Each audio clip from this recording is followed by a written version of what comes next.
जय श्री कृष्णा। मैं आचार्य ज्योति आप सभी का वैदिक एस्ट्रो केंद्र में स्वागत करती हूँ। आज हम बात करने जा रहे हैं नरक चतुर्दशी की। नरक चतुर्दशी 2025 में हम क्या करने जा रहे हैं, कैसे मनाएंगे, विधि क्या होगी पूजन की और मुहूर्त क्या होगा, इन सारी चीज़ों के बारे में हम चर्चा करेंगे। लेकिन सबसे पहले बात करें कि नरक चतुर्दशी हम मनाते क्यों हैं, क्या है इसका महत्व। नरक चतुर्दशी जिसे हम आम बोलचाल में छोटी दीपावली या काली चौदस भी कहते हैं या रूप चौदस भी जिसे कहा जाता है, यह हमारे हिंदू धर्म का एक अत्यंत महत्वपूर्ण पर्व है।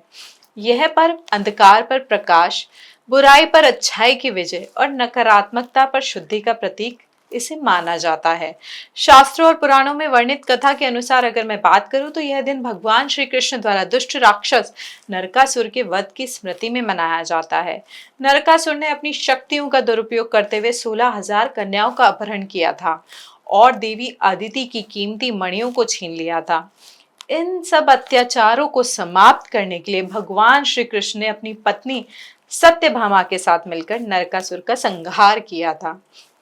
विशेष रूप से सत्यभामा ने ही अंतिम प्रहार कर नरकासुर का वध किया था, जिससे बंदियों को मुक्ति, संसार में शांति की स्थापना हुई थी।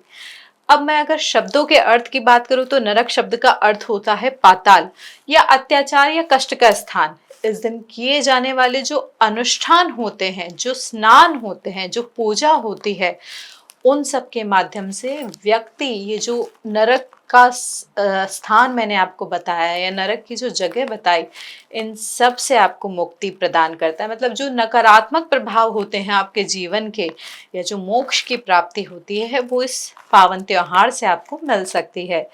इसे रूप चतुर्दशी भी कहा जाता है, जिसका अर्थ होता है शारीरिक और मानसिक शुद्धि, सौंदर्य और स्वास्थ्य की प्राप्ति। तो हमारी जो ये रूप चतुर्दशी होती है, नरक चतुर्दशी होती है, ये हमारे हिंदू धर्म में हमारे हर तरीके से, मतलब ज्योतिषीय दृष्टि कह लीजिए, आध्यात्मिक दृष्टि कह लीजिए, मानसिक धार्मिक दृष्टि, किसी भी प्रकार से आप कह लीजिए, बहुत ही महत्वपूर्ण त्योहार है। जैसे मैंने आपको कहा कि आध्यात्मिक रूप से तो ये महत्वपूर्ण है ही, लेकिन चूंकि ये पर्व आता है आपके कृष्ण पक्ष की चतुर्दशी पे, दिवाली से ठीक एक दिन पहले, और कार्तिक माह में ये पड़ती है, तो जो चतुर्दशी तिथि और कृष्ण पक्ष का संयोग है वो आपके ग्रहों के नकारात्मक प्रभाव को कम करने के लिए बहुत अनुकूल माना जाता है। अगर समग्र रूप से देखा जाए तो जो शनि देव होते हैं या राहु केतु के जो दोष होते हैं, जो जीवन में बाधा देते हैं, भय और आर्थिक परेशानियों का कारण जो बन सकते हैं, नरक चतुर्दशी के दिन किए गए अनुष्ठान इन नकारात्मक प्रभावों को शांत करते हैं। जैसे अभ्यंग स्नान की बात करूं या दीपदान की बात करूं तो ये शनि देव के करुणामय दोषों को कम करने में सहायक होते हैं। वहीं शुक्र द्वारा शासित जो चतुर्दशी तिथि है वो आपके सौंदर्य, स्वास्थ्य और आभा को बढ़ाने में सहायक मानी जाती है। इसके अतिरिक्त इस दिन यमराज की पूजा और दीपदान करना अत्यंत फलदायी माना गया है। दक्षिण दिशा में दीपक जलाने से जीवन में दीर्घायु, सुरक्षा और भय मुक्ति का योग बनता है। यही कारण है कि नरक चतुर्दशी को आध्यात्मिक शुद्धि, कर्मों का फल सुधारने और ग्रह दोषों से मुक्ति का पर्व माना गया है। अब अगर मैं बात करूं नरक चतुर्दशी के पर्व के शुभ मुहूर्त की और पूजन विधि की, तो देखिए हर कोई जो त्योहार होता है हिंदू धर्म में, उसके मुहूर्त के और पूजन विधि के कुछ नियम होते हैं जिनका अगर हम पालन करते हैं, देखिए श्रद्धा पूर्वक आप कोई भी पूजा करेंगे उसका फल जरूर मिलेगा, लेकिन अगर उसमें थोड़ा सा नियम भी आप ऐड कर लेंगे या नियमों का भी पालन पूर्ण तरीके से करेंगे तो जरूरी है कि उसका फल आपको पूर्ण रूप से मिलता है। तो देखिए नरक चतुर्दशी का भी पर्व तभी पूर्ण फलदायी होगा जब पूजा और अनुष्ठान शुभ मुहूर्त में किए जाएं, पूरी श्रद्धा भाव से किए जाएं, नियम पूर्वक किए जाएं। तो शास्त्रों के अनुसार अगर मैं बात करूं तो इस दिन का सबसे महत्वपूर्ण अनुष्ठान होता है अभ्यंग स्नान, जिसे नरक स्नान भी कहा जाता है। यह स्नान केवल शारीरिक शुद्धि का माध्यम नहीं है बल्कि मानसिक आध्यात्मिक शुद्धि का भी प्रतीक है। ब्रह्म मुहूर्त में उठकर उपटन और तिल के तेल का स्नान करना विशेष रूप से शुभ माना गया है, क्योंकि ये आपके शरीर के नकारात्मक ऊर्जा को दूर करके सकारात्मकता और स्वास्थ्य को आकर्षित करता है। तो 2025 में नरक चतुर्दशी हम सोमवार 19 अक्टूबर को मना रहे हैं। काली चौदस के मुहूर्त की अगर मैं बात करूं तो वो रात को 11:41 से 12:31 तक रहेगा। इस समय काली चौदस पूजन करना अत्यंत शुभ माना गया है। अब अगर मैं बात करूं प्रदोष काल की, क्योंकि जो हम दीप दान करते हैं, जो हम दीप जलाते हैं नरक चतुर्दशी पे, वो प्रदोष काल में करते हैं। तो शाम को प्रदोष काल का मुहूर्त होगा 5 बजे से लेके लगभग 6:30 बजे तक। इस समय चौमुखा दीपक जलाना, दक्षिण दिशा में जलाना और साथ ही घर के कोनों में 14 दीपक जलाना बहुत लाभकारी और फलदायी होता है। अब साथ ही साथ जिससे हमने बात शुरू की थी अभ्यंग स्नान की, देखिए जो चतुर्दशी तिथि शुरू हो रही है, ठीक है, और जिस समय वो समाप्त हो रही है, अभ्यंग स्नान है वो प्रातः काल किया जाता है। तो अभ्यंग स्नान का और चतुर्दशी का जो मुहूर्त बन रहा है वो बन रहा है 20 अक्टूबर का। 20 अक्टूबर को सुबह 5:13 से 6:26, यानी यह 1 घंटे 13 मिनट का जो समय होगा, ये अभ्यंग स्नान के लिए सबसे शुभ मुहूर्त है। तो इस समय आप अभ्यंग स्नान कर सकते हैं। इस विशेष समय में किया गया अभ्यंग स्नान इसलिए भी श्रेष्ठ माना गया है क्योंकि ये ना केवल आपके शारीरिक जो प्रभाव है, जो शारीरिक आपकी ऊर्जा है उसको शुद्ध करता है, बल्कि पापों और नकारात्मक ग्रहों के प्रभावों को नाश भी करता है। स्नान के बाद आप स्वच्छ वस्त्र पहनकर पूजा स्थान पर गंगा जल या ताजे जल से शुद्ध कर सकते हैं उस पूरी पूजा के स्थल को। उसके साथ साथ ये ध्यान रखें कि जो पूजा करने का डायरेक्शन है, यानी आप जिस दिशा में पूजा कर रहे हैं, अपना मुख हमेशा पूर्व दिशा की तरफ रखें और जो पूजा का कोण है, जो पूजा का स्थान होता है, वो आपके घर का ईशान कोण होना सबसे ज्यादा बेनिफिशियल पॉइंट होता है। मतलब अगर आपके घर का पूजन स्थल ईशान कोण में है तो उस पूजा का शुभ प्रभाव और बढ़ जाता है।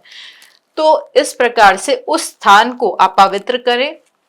गंगा जल से कर सकते हैं, शुद्ध जल से कर सकते हैं। उसके बाद एक चौकी पर पंचदेव यानी श्री गणेश, दुर्गा जी, शिव जी, विष्णु जी और सूर्यदेव की स्थापना करें।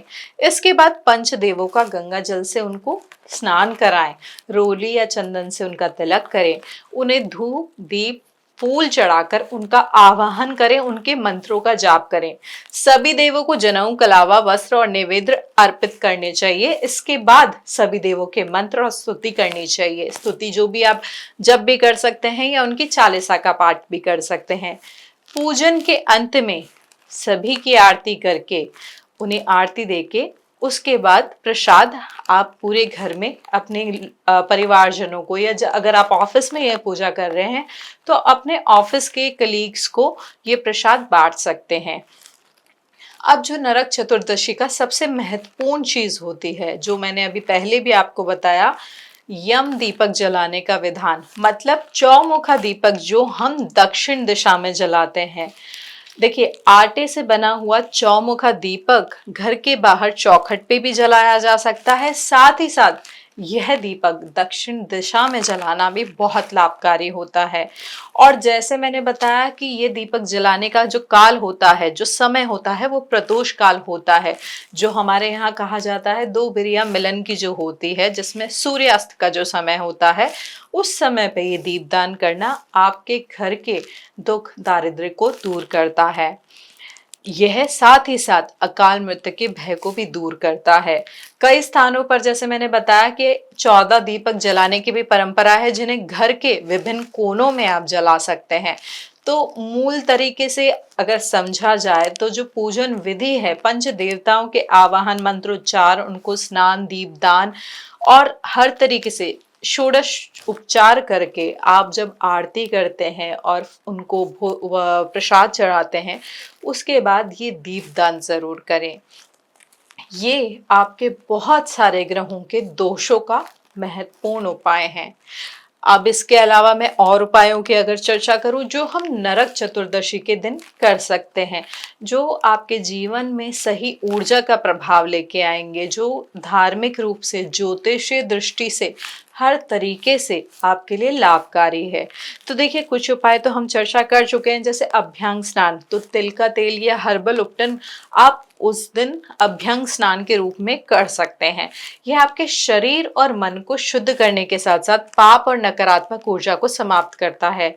इसके अलावा मैंने यम तर्पण के बारे में भी चर्चा की थी, जिसमें आप स्नान करके दक्षिण दिशा की ओर पानी, तिल और अक्षत अर्पित करके यमराज जी की पूजा कर सकते हैं, उन्हें तर्पण कर सकते हैं। यह आपकी लंबी उम्र और मृत्यु के भय से मुक्ति दिलाता है।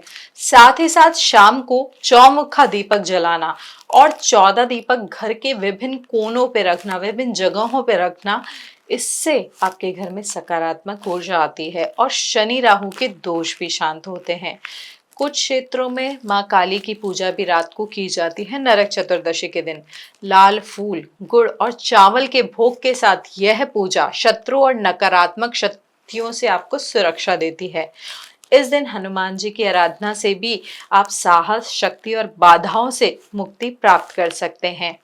साथ ही साथ अगर मैं मंत्रोच्चार की बात करूं तो इस दिन आप शुक्र देव के मंत्रों का जाप भी कर सकते हैं, जो आपको बहुत ही अच्छी वाली ऊर्जा देगा। यानी अगर आप महालक्ष्मी मंत्र के जाप करते हैं या शुक्र के बीज मंत्र के जाप करते हैं, क्योंकि ये दिन आपके सौंदर्य से, आपके स्वास्थ्य से जुड़ा है, आपकी आत्मिक अनुभूति से जुड़ा है, तो आप इस दिन इन मंत्रों का अगर उच्चारण करते हैं, एक माला जपते हैं, यानी 108 बार इन मंत्रों का जाप करते हैं, तो जो इस दिन की ऊर्जा है वो और ज्यादा प्रभावी हो जाती है, जिसका बहुत ही लाभकारी परिणाम आपको मिल सकता है। अब आप इसको ये समझिए कि ये जो सारे उपायों पे हमने चर्चा की, पूजन विधि पे हमने चर्चा की और मुहूर्त पे हमने चर्चा की, इसको इस तरीके से समझिए कि एक पर्व ही नहीं है, बल्कि ये सारी चीजें मिलके आपके जीवन में नकारात्मकता, भय और पापों से आपको मुक्ति दिलाने का अवसर है। यह दिन हमें याद दिलाता है कि अंधकार चाहे बाहरी हो या आंतरिक हो, लेकिन अगर आप सकारात्मक प्रयास करते हैं, शुद्ध विचार रखते हैं और सत्कर्म करते हैं, तो ये समाप्त हो सकता है। अभ्यंग स्नान, दीपदान, यम तर्पण और देवी देवताओं की पूजा हमें शारीरिक, मानसिक और आध्यात्मिक शुद्धि का अनुभव कराती हैं। ज्योतिषीय दृष्टि से यह पर्व हमारे ग्रहों और तिथियों के अनुकूल फल देने वाला है।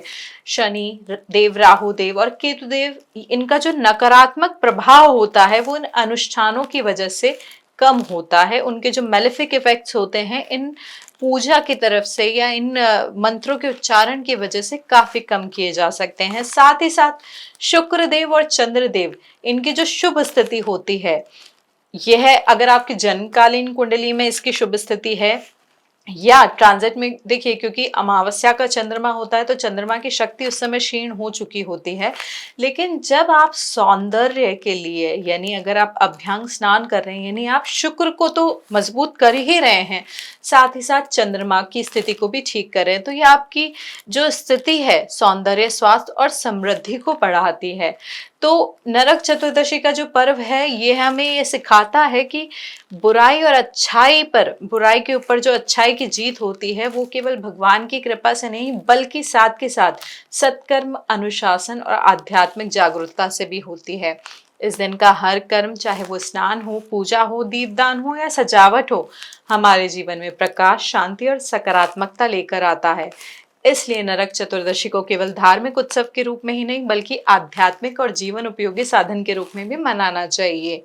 अगर आपको हमारा ये वीडियो अच्छा लगा तो इसे प्लीज लाइक कीजिए, शेयर कीजिए और हमारे चैनल को सब्सक्राइब कीजिए। हरि ओम।